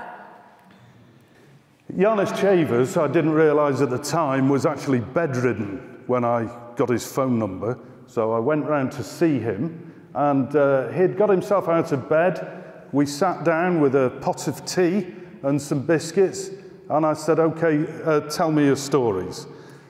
Tātad Jānis Čevers, tad, kad es viņam piezvanīju, es nezināju, ka viņš jau ir uz gultas.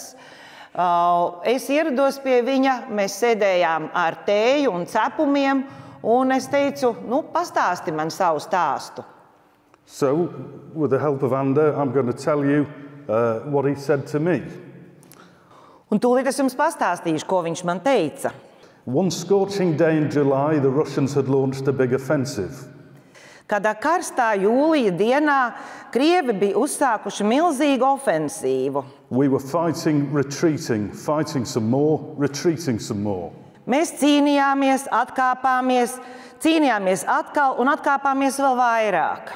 There was a group of 3 of us boys who were friends, good mates. Mēs bijām trīs puikas, arī labi draugi.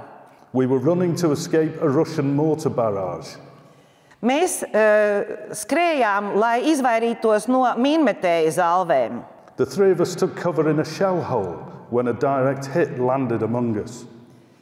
Mēs visi 3 bijām paslēpušies mīnas izrautā bedrē, kad mīna trāpīja mums pa vidu. I was lucky. A second lad escaped injury, but the third had his legs blown off. Man paveicās. Otrajam puikam bija viegli ievainojumi, bet trešajam norautas kājas. I could see the pain in his face, and his blonde hair was matted with blood. Es redzēju viņa sāpēs izvaikstīto seju, un viņa blondie mati bija asiņu pilni. There was nothing we could do for him.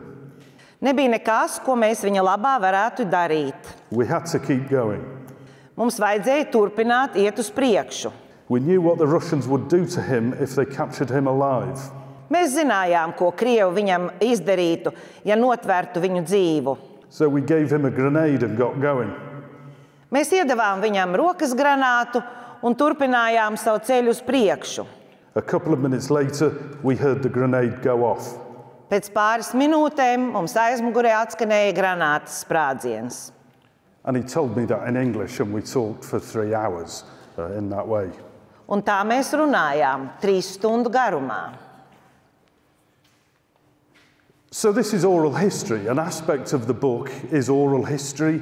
It's soldiers' stories. But another important aspect is it is almost like deathbed confessions.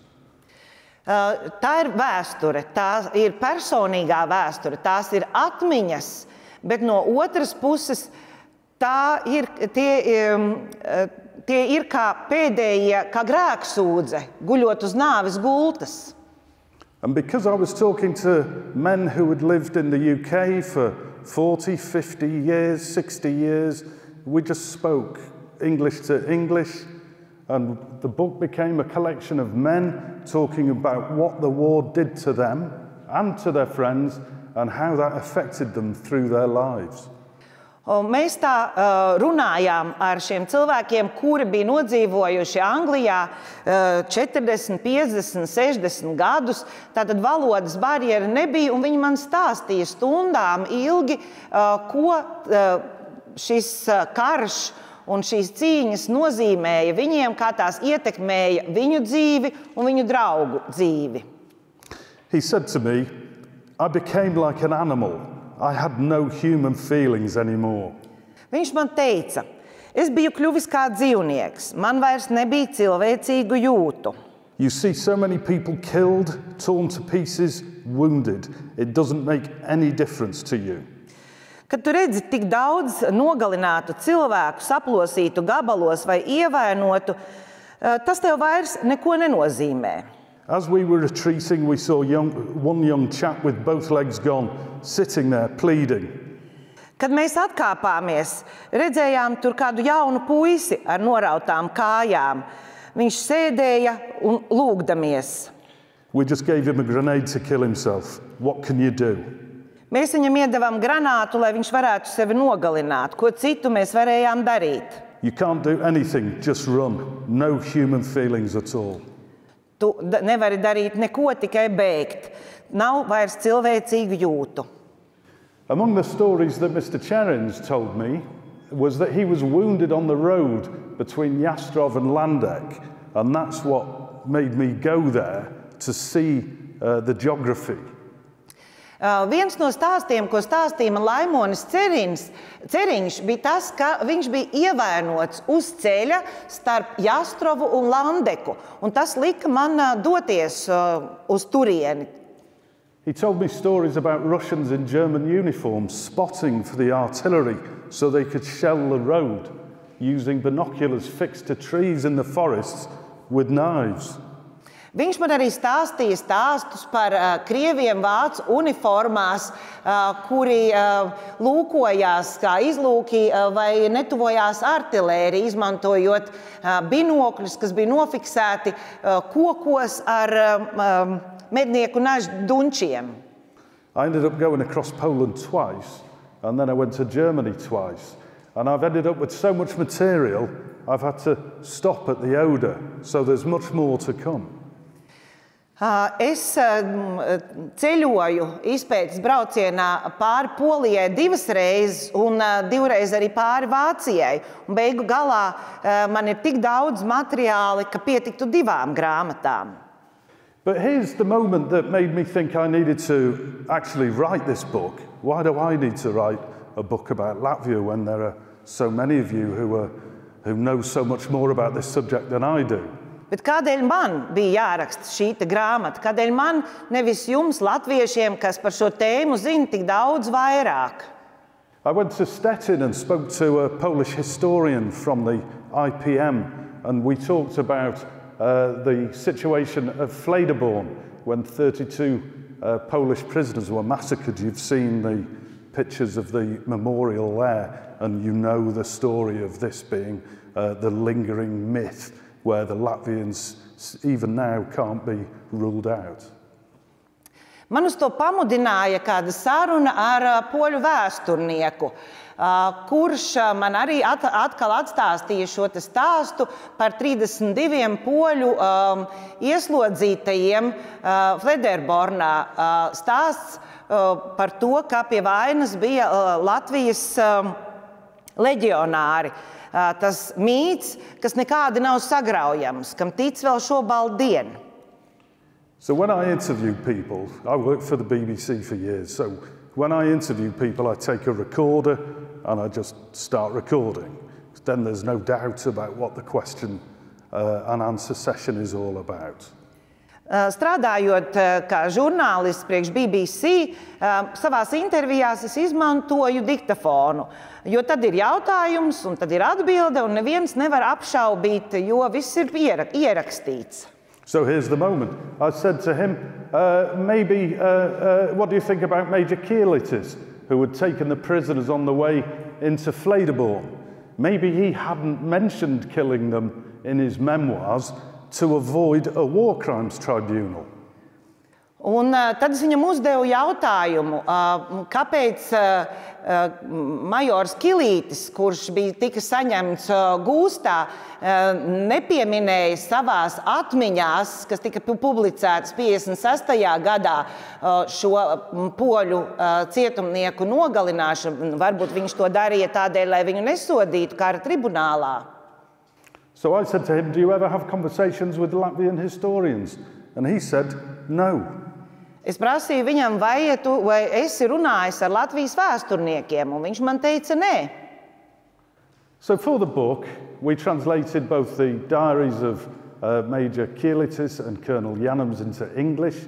Permission was given by the Daugavas Vanagi Veterans Association. Then from the Green Books, we had accounts from the chaplain, Kazimierz Ruts, a doctor, Paul Zintars, and a regimental vet, Lieutenant August Kikans. Grāmatas vajadzībām mēs iztulkojām majora Ķīlīša dienas grāmatu, pulkveža jaunuma dienas grāmatu, kā tas tika darīts ar Daugavas Vanagu veterānu asociācijas atļauju, kā arī no zaļajām grāmatām mums bija kapelāna Ruča, doktora Paula Dzintara un citu tulkoti darbi.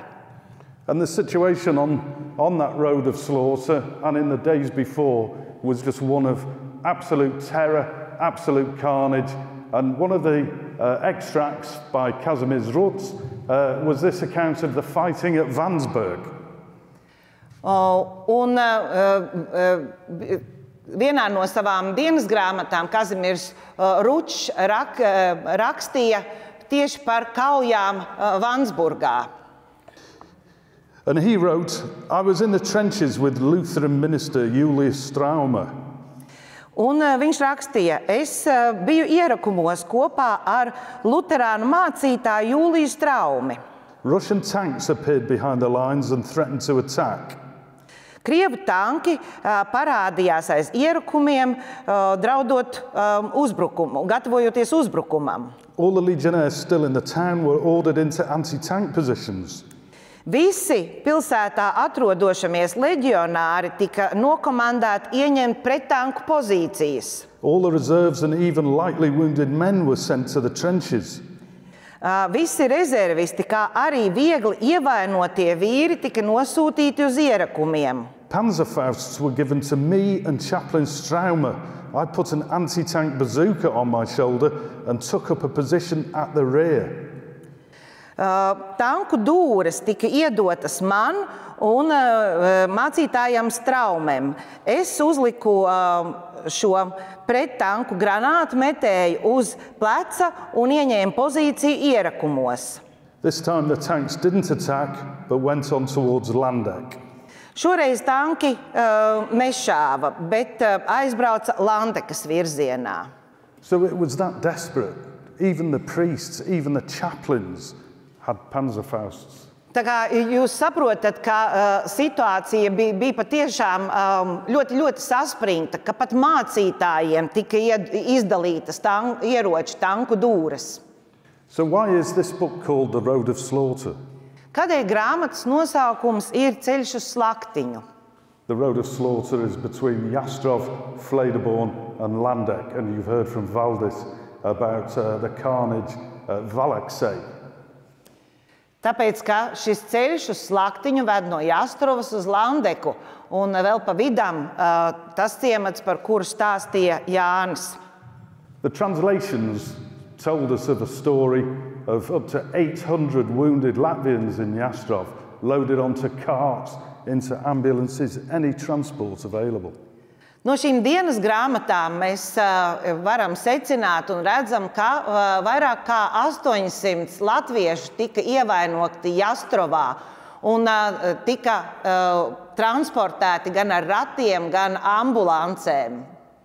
Refugees from nearby villages were trying to get out of the way of the Red Army attack.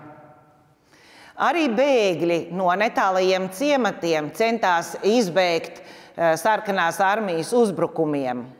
The Latvians were told to hold Flederborn while the encirclement was broken at Landeck, but we estimate that thousands of men died in the space of between Jastrov and Landeck in 3 days.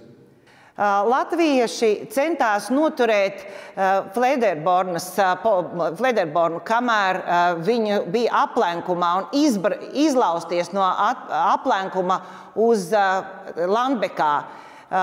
Bet tiek lēsts, ka tūkstošiem vīru mira šajās 3 dienās šajā gabaliņā, kas ir nieka 15 kilometri. And this is the commander of the division at the time, Adolf Atz.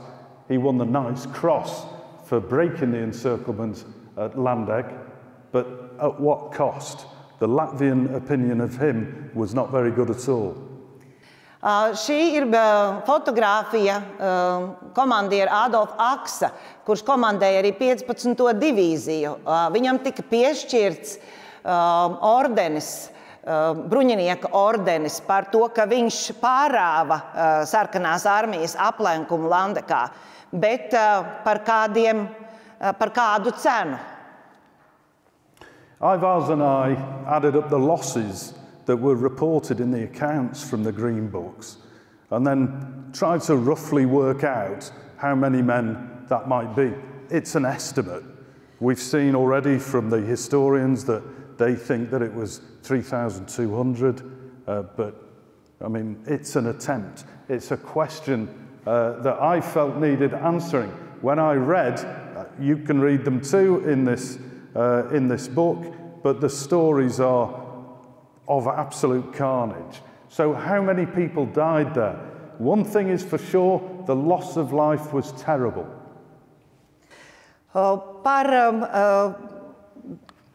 Ciparu, cik daudz cilvēku, cik daudz karavīru zaudēja dzīvības šajās kaujās. Jūs jau dzirdējāt pētnieku aplēses, ka tie ir 3200. Es veidoju savas aplēses no zaļajām grāmatām, no pārstāstiem, bet visos atmiņu stāstījumos vidēja viens un tas pats, proti, ka zaudējumi bija milzīgi, ka kritušo skaits bija neizmērāms. Maybe one reason for the confusion or the lack of exactness in the detail is that many senior officers were lost in the attack on Landeck Bridge to break the encirclement. Varbūt iztrūkst precizitātes šajos ciparos ir tādēļ, ka vairāk no tieši vadošā komandējošā sastāva zaudēja savas dzīvības uz tilta un citās vietās mēģinot izlausties no aplenkuma. Tie bija tie, kuriem pēc tam būtu bijusi jāveic uzskaite. So Mr. Muziņš told me Landeck was the big one.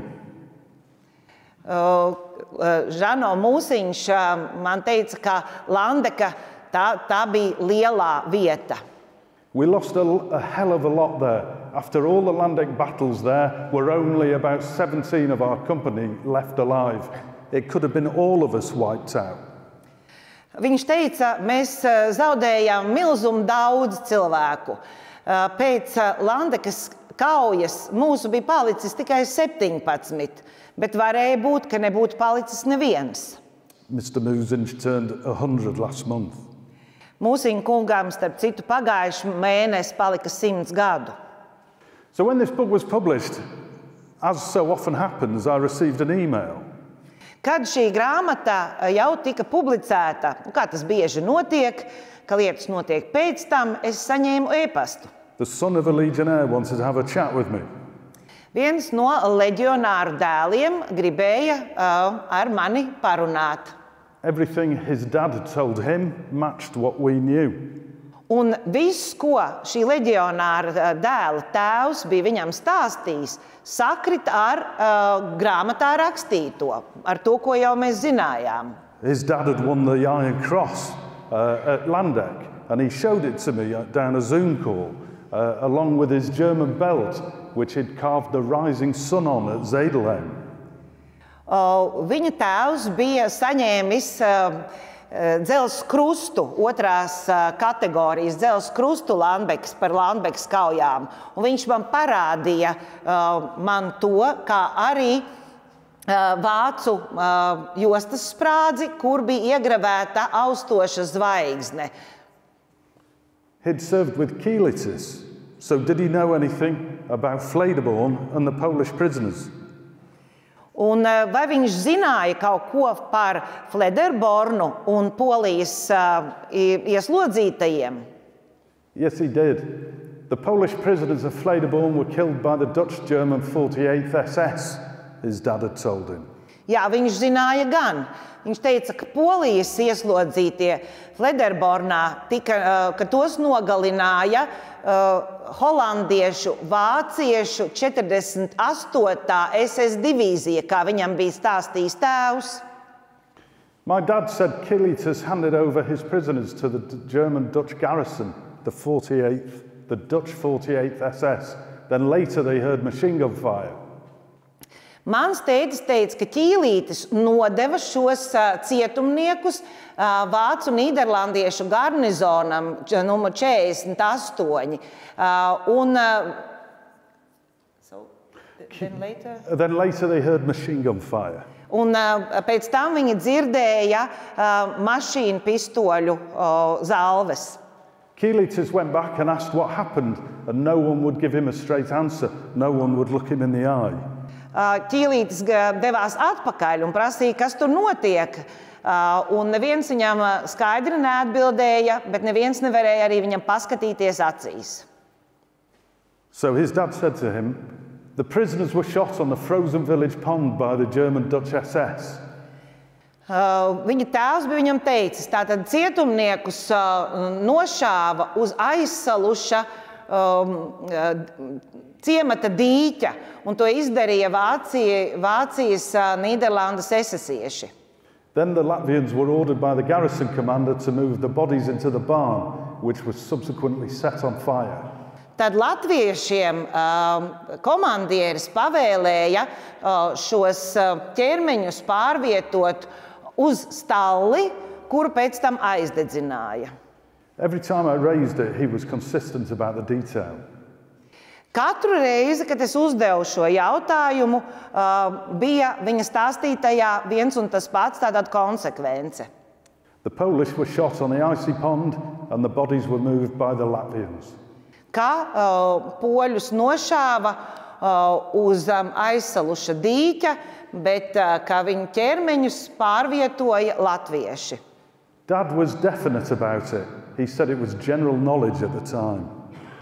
Viņa tēvs pavisam noteikti turējās pie šī stāsta, un viņš teica, ka tajā laikā visi to zināja.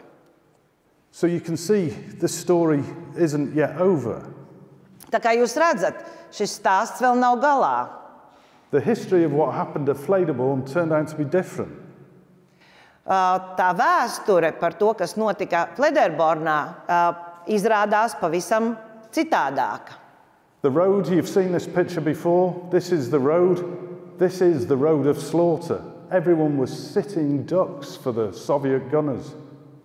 Šis ceļš ir ceļš uz slaktiņu.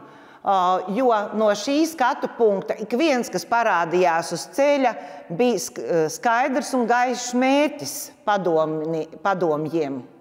But there are other stories we can't answer. What about the rumours of the 400 Latvian RAD conscripts who panicked under fire and ran, only to be captured and executed by a Red Army tank crew in a style that is chillingly similar to the execution of the Polish at Flederborn? Bet kā ar citiem stāstiem, kā ar baumām par 400 Latvijas piespiedu darbos iesaistītajiem, kuri panikā bēga apšaudes laikā un kurus pēc tam sagūstīja un nošāva sarkanās armijas tanku vienība līdzīgā stilā, kā tas notika ar Polijas sagūstītajiem. All the 600 Latvian RAD who were executed NKVD style in the barracks at Landeck, which was confirmed by 2 Polish historians.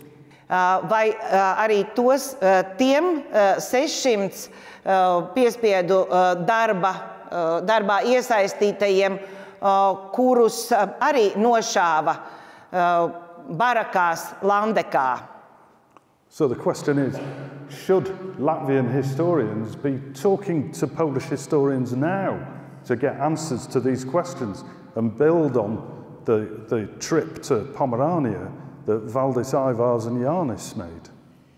Tātad jautājums ir, vai Latvijas vēsturniekiem būtu jārunā ar Polijas vēsturniekiem un jādabūna skaidrība šajos stāstos, jādodās tādās ekspedīcijās, kādās devās Jānis, Valdis un Aivars. And what about this?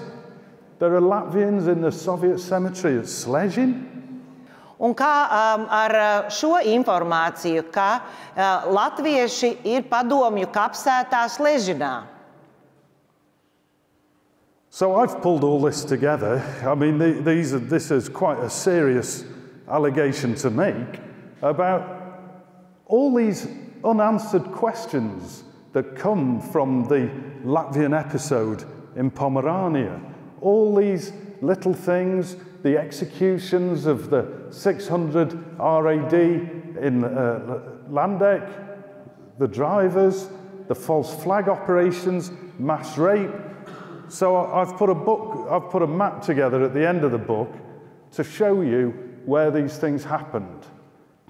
Tātad visi mani šie minētie gadījumi, 2 nāvessodu, masveida nāvessodu izpildes, tad nepatiesā informācija par to, kurš izpildīja, nošāva gūstekņus, masveida izvarošana, apbedījumi. Es to visu esmu izvietojis šeit tādā kartē, lai parādītu, kur tas notika. So for me, there are still questions to be answered here. Man paliek daudz neatbildētu jautājumu. And this is just to the Oder. This is just to the Oder River. Un šis stāsts ir tikai par teritoriju līdz Oderas upei. So it's been a long 6 years, and this stuff, I've lived with it. So now, dramatically, I'll just close this book. So now, I give you this book, and these are the stories of your grandfathers and your fathers and your uncles, and I leave it with you. And that's, thank you very much for listening. If you have any stories, please get in touch. Šie stāsti līdz šim dzīvojuši man galvā, bet tagad pompozi aizveru šo grāmatu un dodu to jums. Jūsu vērtējumam tas tagad ir stāsts, un tas ir stāsts par jūsu tēviem, vectēviem, radiniekiem, bet ja jums ir kaut kas, ko stāstīt man, šeit ir mana kontaktinformācija. But I might close with just one last quotation. Bet es gribētu pabeigt ar vienu pēdējo citātu. I mean, this is 80 years since this happened, and those questions will not be easy to answer. Ir Ir pagājuši 80 gadi, un šos stāstus nav, un šīs atbildes nav viegli atrodamas. So partnerships are possible. Partnerības ir iespējamas. And partnerships should be welcomed, particularly between the Polish and the Latvians.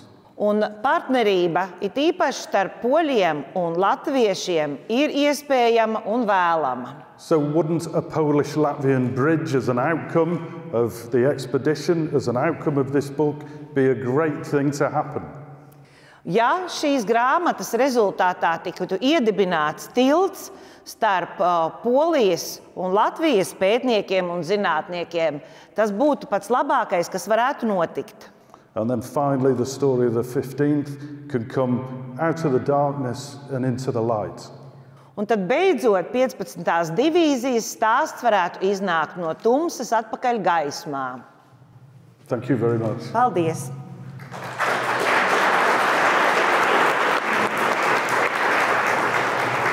Paldies Vincent, par šo te pamatīgo stāstu par grāmatas tapšanu un par pārdomām par 15. divīzijas vēsturi. Ļoti lielus apsveikuma vārdus un speciālus apsveikuma vārdus bija lūgusi šeit no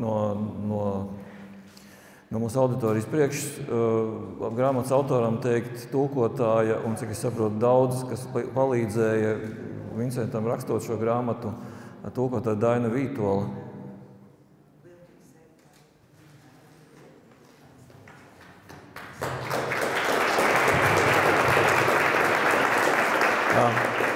Jūs negribējāt teikt kaut ko? Nē. Man notiek informācija, ka jūs gribat kaut ko teikt, labi? Un tādā gadījumā es gribētu arī no Latvijas Kara muzeja puses apsveikt Hanta kunga ar grāmatas iznākšanu. Drusku pretī uzdāvināt kaut ko no mūsu izdotajām grāmatām. Paldies par jūsu darbu. Thank you. Thank you very much. Thank you very much. Nu, un es varētu teikt, ka droši vien, ka jums visiem, daudziem no jums būs, kas sakāms grāmatas autoram, vai arī jūs varat joprojām nopirkt šo grāmatu šeit pie mums un dabūt arī ekskluzīvu grāmatas autora autogrāfu.